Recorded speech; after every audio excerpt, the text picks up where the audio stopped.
رجب کے مہینہ میں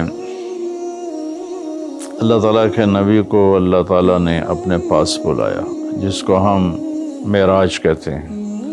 شب معراج، لیلۃ المعراج، اور اس کے لیے اہتمام بھی کیا جاتا ہے عبادات کا، خیرات کا۔ یہ اللہ تعالیٰ کی بہت بڑی قدرت میں سے ایک چھوٹا سا نمونہ تھا کہ 3 کپڑوں میں اٹھایا اور سارے خلا کے پردوں کو چاک کروا کے 7 آسمان کے دروازے کھلوا کر سدرۃ المنتہا پہ جبریل کی بھی بس ہو گئی کہ اس کے آگے اتنا بھی اوپر گیا تو جل کے راکھ ہو جاؤں گا، تو اس سے اوپر آپ تشریف لے گئے اور پھر عرش خوشی سے جھوم اٹھا، اہتز عرش الرحمن، عرش خوشی سے یوں جھوم رہا تھا۔ خوشی میں انسان بے خود ہو کر جھومنے لگ جاتا ہے، تو اللہ کا عرش جھومنے لگا آپ کی آمد پر، اور پہلی ہستی ہیں جن کا قدم اللہ کے عرش پر پڑا، اور اللہ تعالیٰ اور اللہ کے محبوب کے درمیان جتنے نور کے پردے تھے اللہ نے سب ہٹا دیے، اور السلام علیک ایھا النبی ورحمۃ اللہ وبرکاتہ۔ اللہ تعالیٰ نے ایسا خوبصورت سلام پیش کیا، تو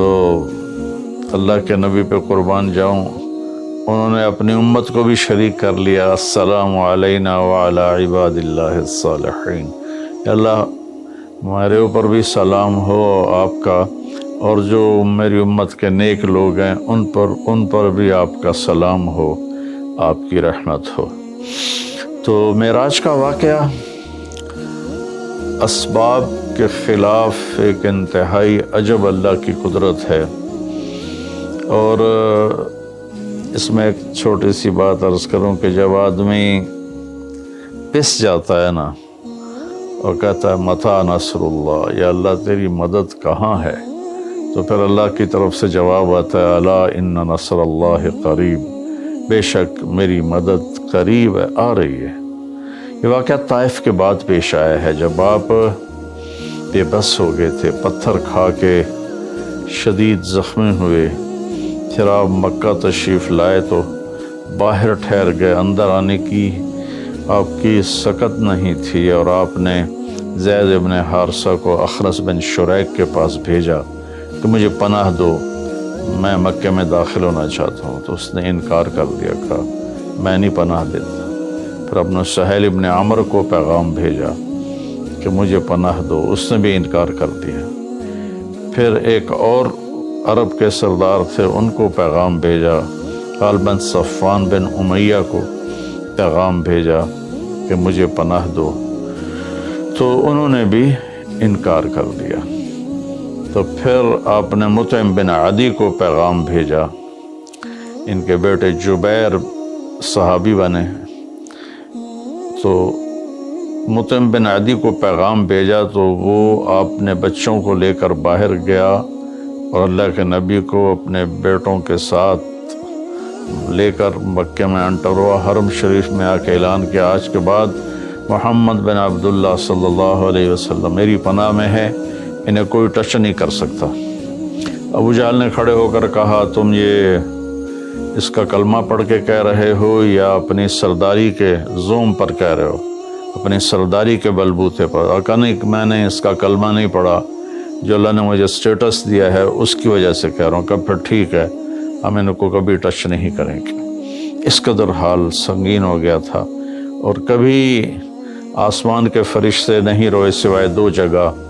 ایک دفعہ جب ابراہیم علیہ السلام نے حضرت اسماعیل کو الٹا لیٹایا اور چھری ہاتھ میں اور سر کے بال ہاتھ میں، اس طرح، اور یوں آسمان کو دیکھ کے کہا یا اللہ تو مجھ سے ناراض ہو گیا ہے کہ میرے دل میں اسماعیل کی محبت آ گئی ہے۔ اس پر آسمان کے فرشتے زار و قطار روئے تھے۔ اور ایک جب ہمارے نبی کو پتھر پڑے اور پڑھتے پڑھتے بے ہوش ہو کے گر گئے، اس وقت 7 آسمان کے فرشتے روئے تھے۔ اور پھر ملک الجبال حاضر ہوا، یا رسول اللہ اجازت ہو تو ان کو ایسے پیس کے سرما بنا کے رکھ دوں۔ ان اطبق علیہم الاخشبین، آپ نے کہا نہیں لا اللہ ان یخرج من اصلابہ من یوحد اللہ، نہیں، اللہ تعالیٰ ان کی نسل میں ایسے پیدا کرے گا جو اللہ کی توحید کو ماننے والے ہوں گے۔ اس تکلیف کے بعد یہ سفر ہوا کہ 27 رجب کو جبرائیل آئے، آسمان سج چکے ہیں، اور ہماری یعنی زبان میں یا ہمارے رواج میں کہ یا رسول اللہ استقبال کے لیے قطاریں لگ گئی ہیں، آپ ان کو لے کر گئے۔ آپ ام ہانی رضی اللہ عنہ حضرت علی رضی اللہ تعالیٰ عنہ کے گھر میں تھے آپ، تو وہاں سے حتیم میں لے گئے، آپ کا سینہ چاک کیا، دوسرے فرشتہ وہ پانی لایا زمزم کا، اس سے آپ کے سینے کو صاف کیا، پھر دل باہر نکالا، اس کو چیرا، اس سے صاف کیا، اور پھر دوبارہ دل کو رکھ دیا، سینے کو بند کر دیا۔ اب یہ سارا کچھ اپنے ہوش میں دیکھ رہے تھے۔ پھر وہاں سے براق پہ سوار ہوئے۔ براق گدھے سے بڑا قد، خچر سے چھوٹا قد والا ایک جانور تھا، جس پر آپ کو سوار کرایا گیا، اور وہ تھوڑا مستی کرنے لگا تو جبریل بولے تو یہ پتہ ہے تیرے اوپر کون سوار ہیں؟ تو اس کے ساتھ ہی وہ ایک دم سر نیچے کر گیا، اور پھر وہاں سے پرواز کی بیت المقدس۔